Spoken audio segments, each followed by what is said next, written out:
हरकतों से बाज नहीं आ रहा ड्रैगन। अब भारत तोड़ेगा गर्दन। भारत के संयम की परीक्षा ले रहा चीन। अब हद पार कर रहा है चीन। भारतीय सीमा को चीन ने घेरा। डोकलाम के पास भी बसा दिया गांव।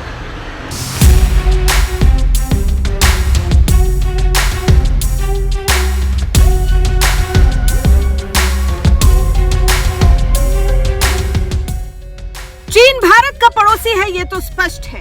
और अब स्पष्ट ये भी हो चुका है कि चीन भारत का दुश्मन भी है। अब इसमें कोई संशय नहीं रह गया है। पिछले कुछ सालों में जिस तरह का व्यवहार भारत की तरफ चीन का है, उसके बाद भारत तो उससे सतर्क है ही, उससे शांति वार्ता भी कर रहा है, एक अच्छा रिश्ता कायम करने के लिए प्रयासरत भी है। लेकिन ये तभी मुमकिन हो सकता है जब ये भावना दोनों तरफ से हो।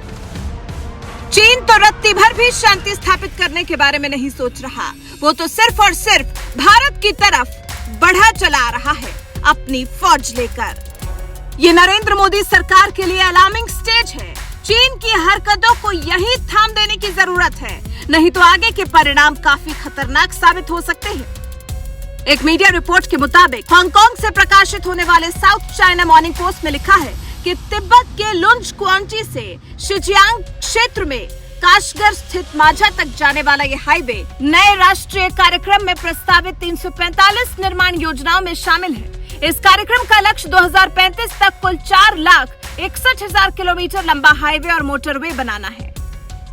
मीडिया रिपोर्ट में यह भी कहा गया है, लुंज काउंटी अरुणाचल प्रदेश का हिस्सा है, जिसे चीन दक्षिण तिब्बत का हिस्सा होने का दावा करता है।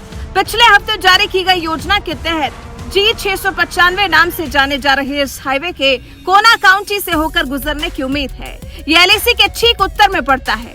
काम्बा काउंटी की सीमा सिक्किम से लगी हुई है।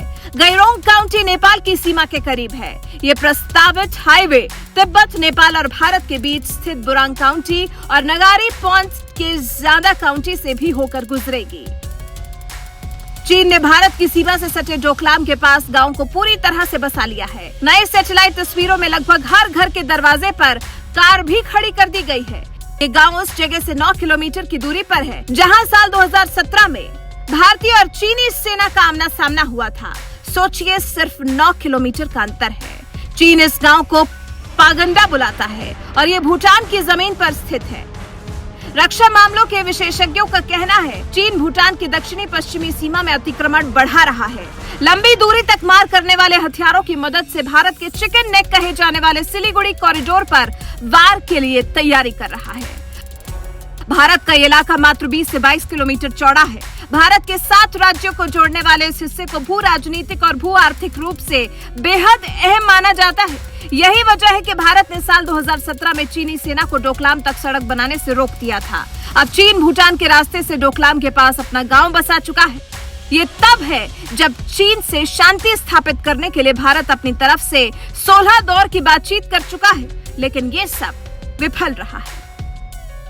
इससे पहले भारतीय सेना ने बताया था कि तिब्बत रीजन में एलएसी के पास चीन बड़े पैमाने पर इंफ्रास्ट्रक्चरल डेवलपमेंट कर रहा है। चीन सीमा के पास सड़क, रेल और एयर कनेक्टिविटी बढ़ा रहा है। इससे पीएलए की क्षमता भी लगातार बढ़ रही है। हम भी स्थिति का सामना करने के लिए अपनी क्षमता और मैकेनिज्म का विकास कर रहे हैं। चीनी फाइटर जेट भी भारतीय सीमा के पास लगातार उड़ते देखे जा रहे हैं। पीएलए ने पेंगोंग झील के पास अभ्यास भी किया। पश्चिमी थिएटर कमान की तरफ से भी अभ्यास किया गया। चीन तो नए रॉकेट सिस्टम का भी परीक्षण कर चुका है, जिसका नाम PSL-191 है। इसे भारतीय सीमा के पास हिमालयी इलाके में और ताइवान के पास चीन तैनात करना चाहता है और इसे भारत पर चीन की तरफ से दबाव बनाने की कोशिश के तौर पर देखा जा रहा है। भारत के खिलाफ चीन की कुछ ऐसी है तैयारी। अब तय भारत को करना है कि चीन की इस बड़ी तैयारी से निपटने का उसके पास क्या है समाधान। नरेंद्र मोदी सरकार भारत की तरफ बढ़ते चीन के इन कदमों को कैसे रोकेगी? चीन की भारत के खिलाफ नीतियों को कैसे ध्वस्त करेगी? चीन पर कैसे वार करेगी? क्योंकि धीरे धीरे पानी सिर से ऊपर जाता जा रहा है। ये वक्त है एक्शन का। थोड़ी सी देरी भी यहाँ भारी पड़ सकती है।